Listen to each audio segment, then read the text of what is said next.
Good morning, good evening, good afternoon, wherever you are in the world. This is John with Tommy's Top Picks here to bring you your weekly market update. It's another relatively quiet week, nothing too crazy going on, but let's go ahead and jump in. If you like the content, hit the subscribe button, hit the like button, leave a comment. Join us on Friday. We're going to do a live stream of a box break, a year in review, and giveaways, and there's a number of things happening. So if you can get on, I think it's 8 p.m. Eastern Standard Time, we will be doing a live stream. If you can watch, you have a chance to win some stuff, some fab stuff, some comic stuff, etc. We'll have a couple announcements and just celebrating our 1 year anniversary. So I hope you're able to join us. If you are, that would be awesome. Anyways, let's jump into the market and get this thing done. It's pretty quiet, not too much to talk about. So WTR Unlimited down 12%. That's probably one of the most interesting parts. It is unlimited though, and we've seen a lot of the volatility. We've talked about this in the past where I think we're hitting a volatility a VIX peak, we'll call it, where it gets volatile before it settles into a new price range. I think you're seeing the dynamic between downward market macro pressures and probably an upward pressure in supply basis, meaning there's not enough supply anymore. It's starting to run out. And so you're starting to see this push for an upward drive and then a push for a downward drive. We'll see. The fact that it's overall on a downtrend makes me think maybe that push for an upward price movement due to a lack of supply has unlocked more. So say there was pallets sitting at a distributor that they were holding off on sending out. Now they're realizing it's not so much left. It's a price that they like, blah, blah, blah, blah. You know, maybe it gets over ordered by a store. Now they're dumping it. You know, you're getting a lot of those different dynamics in play. So we're starting to see a lot of volatility. In the past with ARK, we saw this volatility before it jumped to a new price point. I don't think we'll see it anytime soon. I do not recommend this as any sort of speculative move. It is an unlimited product. Remember, they can always reprint these. There's nothing saying they won't, nothing saying they can't. And if anything, WTR is what they would reprint because it's a great starter set for teaching the game and learning about it. So I wouldn't speculate on this. Again, not financial advice. It's wise to say such things if you're trying to give financial advice that is not actually legitimate, legally acceptable, or otherwise, because it is not financial advice. It's entertainment. So let's jump down to Tales of Aria, 6.5% increase. $61 a box. This is on the unlimited. No reason for this, as far as I know. Maybe Iyslander winning Nats. That might be it. US Nats. Iyslander took it home. It was a muscle mage, so you need those ice cards. Tales of Aria Unlimited, pretty cheap, actually very cheap. So this might be the right way to do it if you want to build those boxes or those decks quickly. Monarch is down 9.25% to 173. So we're looking at, I think, a record low at this point. If it's not, it's really damn close to a record low. Let's see. Yeah, it looks like it's a record low. So Monarch Unlimited is as cheap as it has ever been, and that's for a case of them, right? So it's very, very cheap. I don't got anything to say about that because the print runs on this are probably insane. It's the unlimited version, right? Let's drop down here. Next thing is Crew is down 9.5% to 411. This is first edition box. This is not the lowest we've seen even in the last month or so. So we're seeing a bounce around in this range between 400 450. Nothing too crazy there. I think it's just the downward pressures on the market. For some reason, Crew seems to be hit with the volatility of this a lot more than most of the boxes, other than the new stuff, of the old stuff, we'll say. I guess there's just more of them out there floating around. That's probably it, honestly, because these were printed in lesser degrees, right? Your WTR and ARK first edition. So something worth noting is that WTR is moving pretty rapidly. If you look at best selling, and we'll do that in a second, it is selling pretty frequently at this $3,000, slightly below $3,000 price point. Price continues to decline slowly. Very interesting time for this and ARK as well. 1314 is the lowest we have on record for a box of ARK, and it does seem available around that price depending on when you look. Honorable mention, Monarch first edition boxes down at $98 a box. Again, below 100, really good deal on a first edition box. We've been seeing this volatility here, this 103 to 85 kind of range. So this is just kind of a reversion to the mean, nothing too crazy there. But we are seeing this volatility in this area. I don't think that has to do with boxes being out of print. I think it has to do with the legendary cold foils, the value of them, and what's happening with the price of the boxes on the macro downward pressure. A lot of people bought a lot of these boxes, and a lot of people are probably dumping a lot of these boxes at this point. It's a time to seek capital, or a lot of people are trying to get cash heavy, so it's reasonable. There's a lot of good deals in the market, both cardboard and other markets that people are interested in, and so it's one of those things out there that people are doing, right? Cash is king at the end of the day. I am on the opposite end of that spectrum because when I see people dumping, I would rather pick up deals and hold for the long term, but I am very patient capital. I don't run a shop that requires capital intensive operations or anything, right? All right, so Tales of Aria first edition cases, 8.5% down at $281. Oops, honorable mention, Monarch down 4.6%. First edition case, so that's at $435. That's really cheap. I would say we've seen it cheaper. It is a reversion to the mean situation, so it did jump up. Sorry, I said down. Yeah, it's up 4.6%. So it's still really cheap, $435 and $415. We'll see if it inverted with the single boxes. I don't think it did, but we'll see on the charts here in a second. Anyways, back to Tales of Aria, which is down 8.5%, $281. I think this is the lowest it's ever been. Yeah, it seems that we've been tracking. So that is the lowest price for first edition. It's kind of interesting to see this down while the unlimited boxes are up. I'm curious how that plays out in the long run because, oh my God, unlimited boxes are only like $40 cheaper. Not even $40. Jeez, that's weird. Yeah, definitely. You can see this was the end of an era where unlimited and first edition kind of got all flubbed up. Very weird. Anyways, something of note, just kind of in the general news. Tomotai. I think it's the one that I have the most expensive purchase on. If I don't, it's close to. Has dropped down below 170. It's at 165. There's 12 listings as of now. Pretty interesting considering that there's been a lot of movement on it. There's a lot of buys with it. You got the Salty Whale buying a bunch of them. It's nutty. And the other Marvel Majestic Dragons are actually at the 200 price point. So the fact that Tomotai, which I think is the most useful one, correct me in the comments if I'm wrong, is the lowest priced is very odd to me. I'm not entirely sure why that is.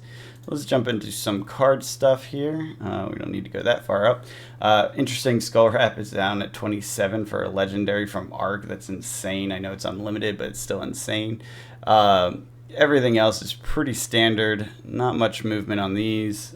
Cold foils still at that 226 kind of tight price range, so nothing too crazy there. Flame Scale Furnace, it's on a dip. It's on a dip, 164. So it seems to be sliding down a little bit. We'll see if that stays true. I think it will probably increase in demand as we get to Dynasty, and assuming that the Emperor is good and wants to use that. Shuko's, we got your Command and Conquers, which I still believe we'll get a reprint of. I could be wrong, but I think we will. Footsteps are holding up, so this is a best-selling list. Yeah, you can see it up here. So theoretically, this is by volume and dollar. You'll note that I mentioned this Welcome to Wrathbox. It's still happening. This is actually interesting too. This is dropped below $70. So that's really, really cheap. Let's see what the cold foil is. Cold foil is still at 300, held rock solid, but the rainbow foil is way low. Also strange because I think that will also be a staple in any sort of Dynasty Emperor deck because he plays red, right? And it seems like that would be good for him. Not much else of note, just kind of like the boxes, just not a whole lot going on. Let's see. Yeah, so anyways, let's jump back to the charts, get this thing done here. I'm in a bit of a rush this morning, I apologize. Let's see, so WTR Unlimited, it's on an uptrend generally speaking, but slow uptrend. I wouldn't see that as too crazy. We talked about the volatility that we're seeing. This is on the box prices itself. Nothing too crazy here. On the cases, we've seen a lot more volatility. I'm sorry, on the boxes, we've seen a lot more volatility than the cases. Cases are a general uptrend. So this does kind of lend to this like distributor pallet execution situation. And this volatility is probably a precursor to this volatility. This is something I want to watch in the future. If we see these case volatility, do we get the box volatility following it? I think the answer is probably yes. Just from a distributor to shop to consumer or online, right? Sort of workflow of things. If you think about it, you buy and sell from the distributor in case quantities, and then they get cracked into box quantities, and then it's just kind of how the market evolves. So I suspect that's how it works, but who knows? Maybe it goes the opposite way sometimes too, which I could also see if the market is creating the general environment. It's based on the purchases, which would be at the retail side or online side. So anyways, point being, we still have a premium on WTR, so nothing too crazy there. ARC Unlimited, kind of flat. We're back at this step up that we talked about way back here. It does seem that we're in this range. I think I said I'd expect it right around here or higher than that, but let's see where it settles, because I could also see this coming back down. But the idea was that we'd get this volatility, we'd get a step up, we'd get more volatility. It's basically a test. We failed the test of the previous all-time high here, but it was for a short period. It was only the 1 week, and who knows, it may have been only the 1 day, because I only grabbed the prices once per week. So call it, it broke through but didn't hold below, right? And so now we're back above it, and we'll see if it settles kind of above this high over here or not. That would be indicative of a standard kind of supply running out pattern in the market. Down to the boxes, our premium is expanded significantly, but still only $16? Yeah, that's not bad. For $15, yeah. That's not bad per box. So, oh wait, this is the opposite. Yeah, that is bad, because that's a premium, not a not an arbitrage opportunity. Sorry, got that backwards. Crude.